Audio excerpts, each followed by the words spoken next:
Tabung haji baru je umumkan kos haji untuk tahun 1447 Hijrah bersamaan 2026 Masihi.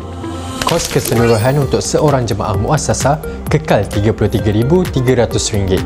Tapi jangan risau, macam tahun lepas juga ada bantuan kewangan haji untuk bantu jemaah B40 dan M40. Jadi, kadar bayaran haji kekal.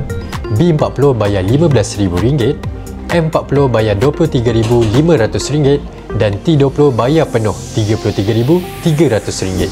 Dan yang paling best, menurut laman web TH, surat tawaran haji untuk 31,600 bakal jemaah akan mula keluar 24 Oktober 2025, manakala rayuan dibuka 3 November 2025 melalui Tijari.